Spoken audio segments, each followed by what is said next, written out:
Good morning बच्चों। कल हम पढ़ रहे थे बेरोजगारी के प्रकार। देखिए, बेरोजगारी के प्रकारों में हमने कल पढ़ा था मौसमी बेरोजगारी, संरचनात्मक बेरोजगारी, तकनीकी बेरोजगारी, घर्षणात्मक बेरोजगारी, चक्रीय बेरोजगारी और छिपी हुई या प्रचंड बेरोजगारी। इन बेरोजगारी की परिभाषाओं को हमने लिखा था और याद किया था। आज हम पढ़ेंगे बेरोजगारी के कारण कि किस कारण से बेरोजगारी बढ़ती है, यानी लोगों को रोजगार नहीं मिलता है। हमने पहले भी बताया आपको कि प्रमुख कारणों में पहला कारक जो कारण बताया है वो है रोजगार परक शिक्षा एवं प्रशिक्षण का अभाव। कहते हैं भारत में साक्षरता एवं शिक्षा का स्तर लगातार बढ़ तो रहा है। जैसे हमें आपको याद हो तो हमारी भारत की साक्षरता दर है 74.04%।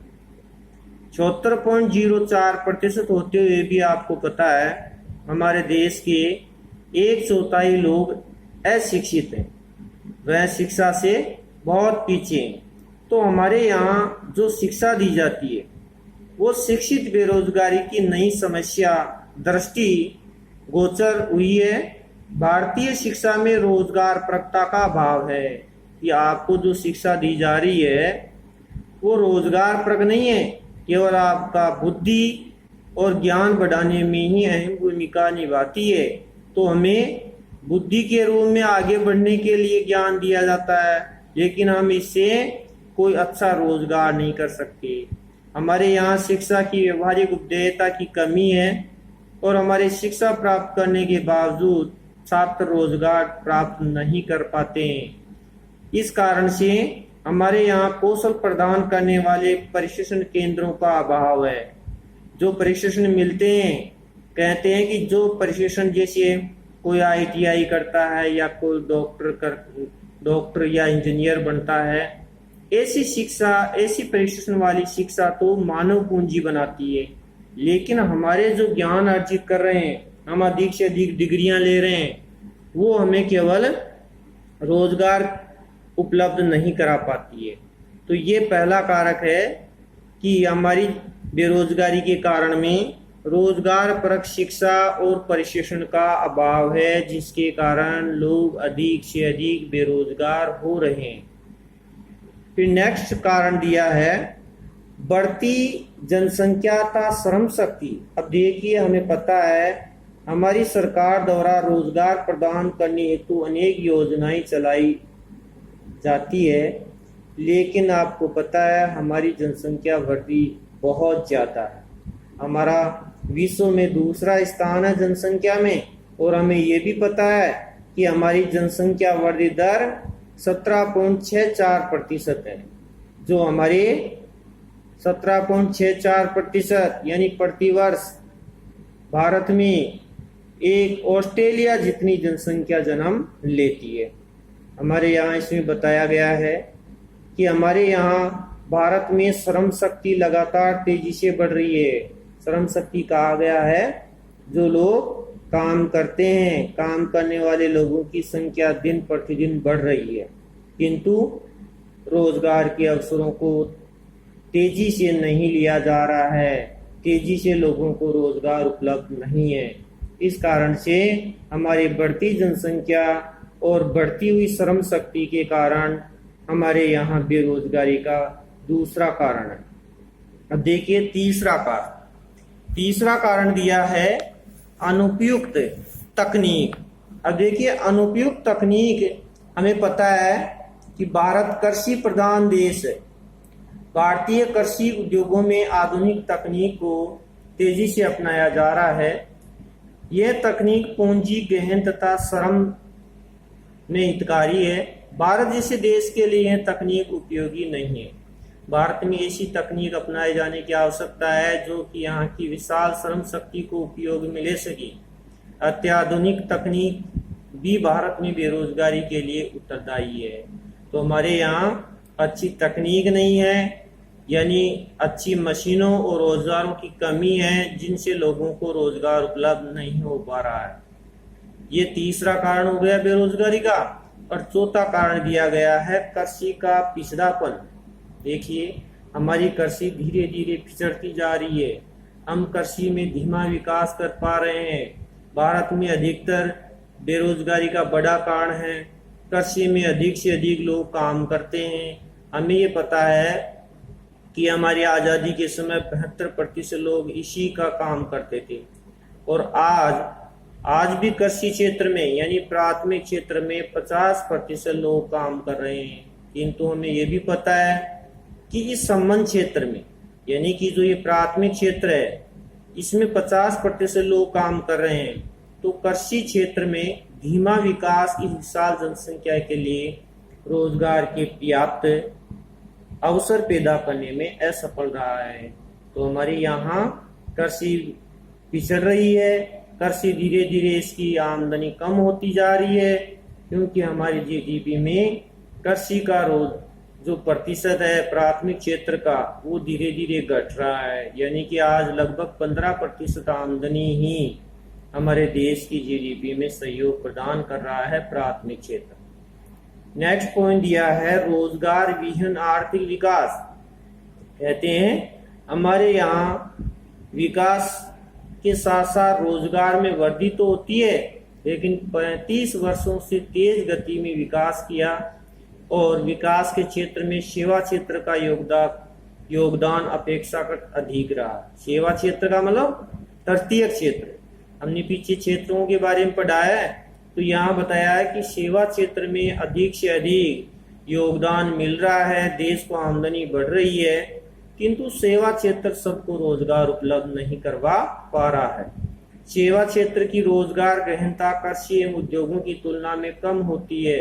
अतः तेज आर्थिक विकास के बावजूद रोजगार के अवसरों में पर्याप्त वृद्धि नहीं हुई है।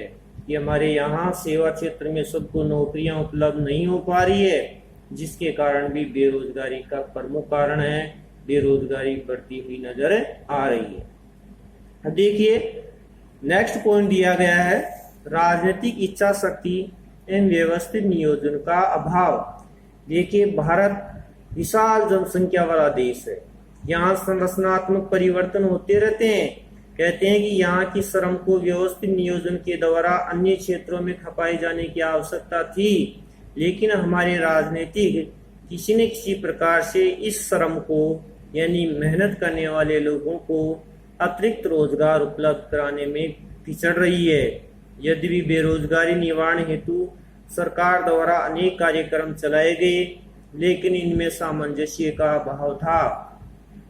इन कार्यक्रमों में रिसाव बहुत ज्यादा थे। कहते हैं बेरोजगारी को दूर करने के लिए हमारी सरकारें दोनों केंद्र सरकार और राज्य सरकार, इन दोनों में सामंजस्य का अभाव है। दोनों मिल बैठ करके लोगों को रोजगार उपलब्ध नहीं करवा पा रही है। इन कार्यक्रमों में कहीं न कहीं रिसाव है। कहते हैं कि जो भी काम उपलब्ध होता है उसमें बहुत से भ्रष्टाचार व्याप्त कार्य हो रहे हैं। अतः इनके समस्त लाभ लक्षित व्यक्तियों तक नहीं पहुंच पा रहे हैं कि जो लाभ लोगों तक पहुंचने चाहिए वो लक्षित लाभ लोगों तक नहीं पहुंच पा रहे हैं। तो एक राजनीतिक इच्छा शक्ति और व्यवस्थित नियोजन का हमारे यहाँ अभाव है, क्योंकि राजनेता सही तरीके से कार्यों को सोच समझ करके या विवेकपूर्ण तरीके से नहीं कर पा रहे हैं। तो हमारे यहाँ नियोजन का अभाव है। इस प्रकार ये जो कारण दिए गए हैं ये हैं बेरोजगारी के कारण। अब देखिए क्वेश्चन ऐसे बनता है 1 नंबर का कि बेरोजगारी के कोई 2 कारण लिखिए। अब यहाँ आपको 5 से कारण बताए, तो 5 से कारणों में से आपको कोई से 2 कारण याद करने हैं और 2 ही कारण पूछता है। फिर इस प्रकार नेक्स्ट दिया गया है बेरोजगारी निवारण के उपाय, कि हमारी जो बेरोजगारी है वह हमें गरीबी की समस्या से इतनी गहनता से जुड़ी हुई है। क्योंकि हमने पीछे राजेश की कहानी में पढ़ा था कि राजेश अपने बड़े परिवार का पालन पोषण नहीं कर पाता है। वह स्वास्थ्य खराब रहने के कारण सेठ उसको काम से हटा देता है, तो फिर वो धीरे धीरे बेरोजगार हो जाता है और गरीबी के दलदल में फंस जाता है। वो स्थिति यहाँ कि बेरोजगारी एवं गरीबी में गहरा संबंध होता है। इस गहनता के कारण देखते हैं इनके निवारण हेतु अपनाए जाने वाले उपाय फर्तक नहीं हैं।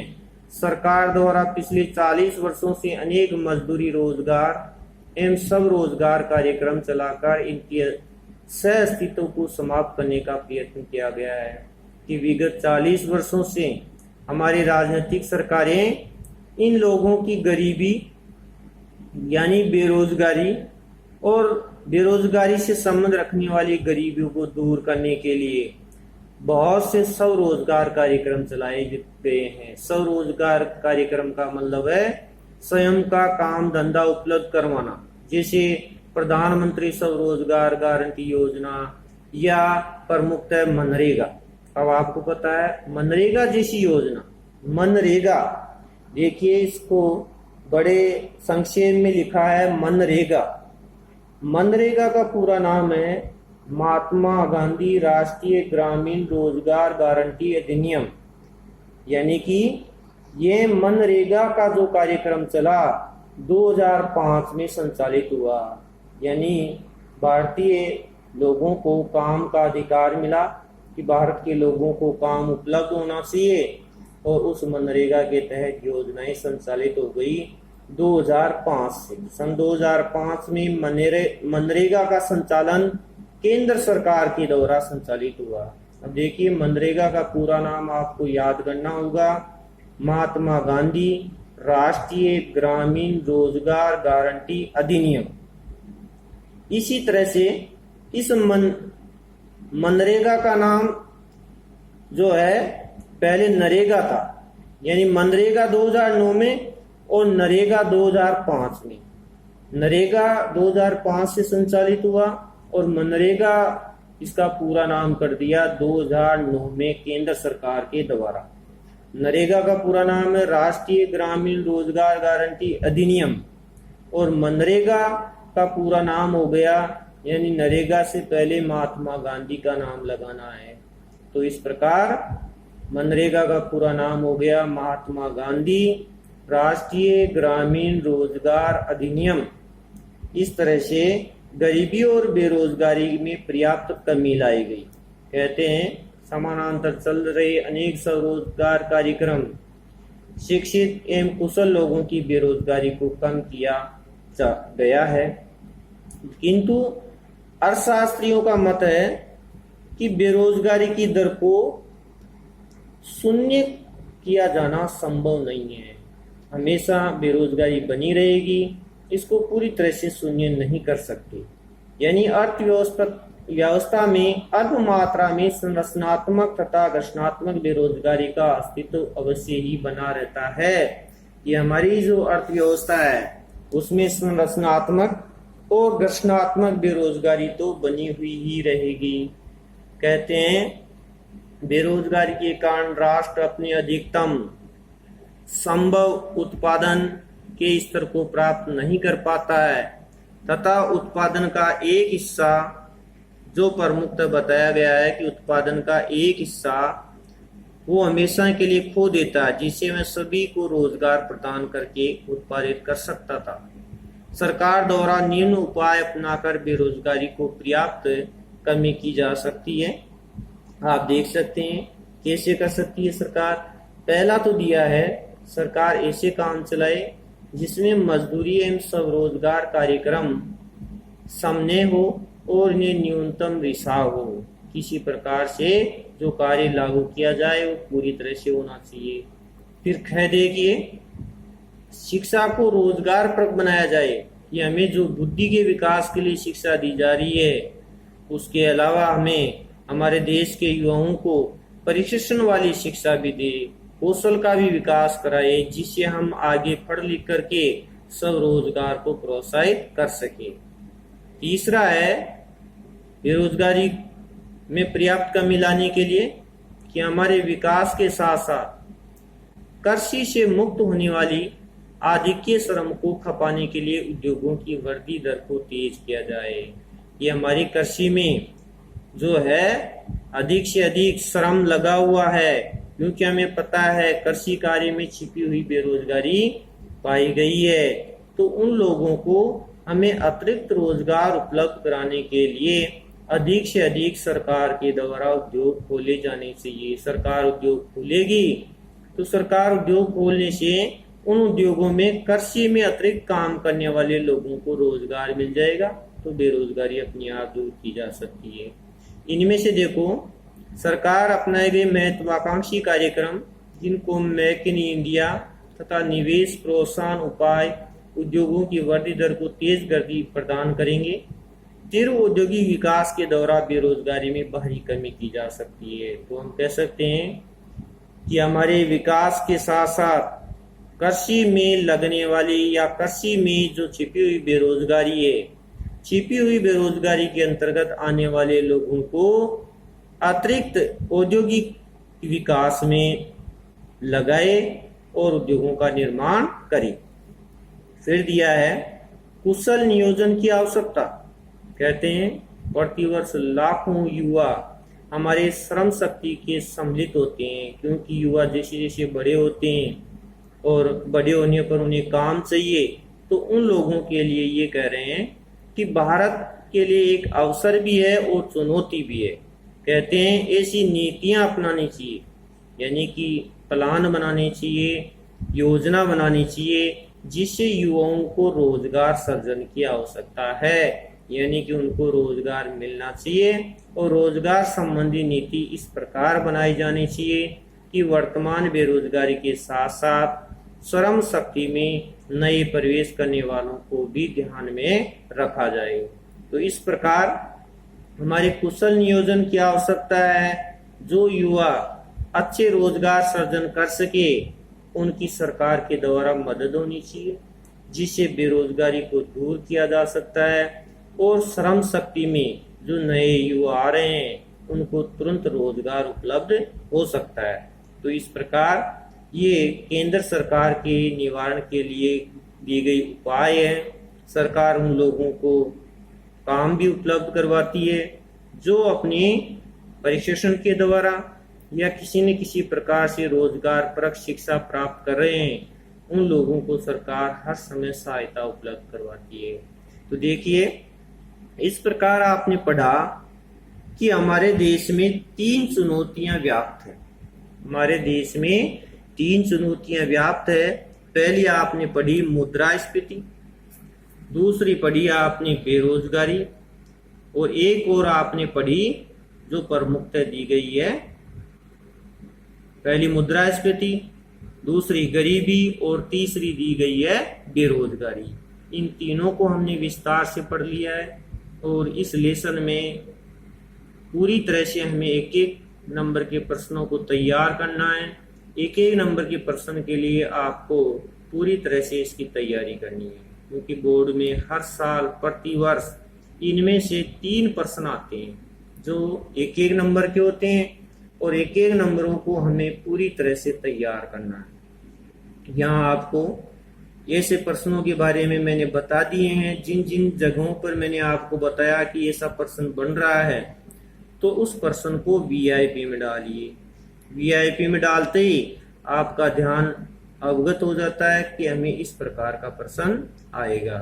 तो आपको बच्चों पूरी तरह से अपने कार्यों में जुट जाना है। अच्छे मार्क्स लाने के लिए आपको पूरी तरह से इस लेसन को छान लेना है कि हमें इसमें कोई कमी नहीं रहनी चाहिए। 3 नंबर पूरी तरह से तैयार करने के लिए आपको ये जो परिभाषाएं दी गई है, कारण दिए गए हैं और निवारण के उपाय दिए गए हैं, और दूसरी बात तीनों चुनौतियों की परिभाषाएं।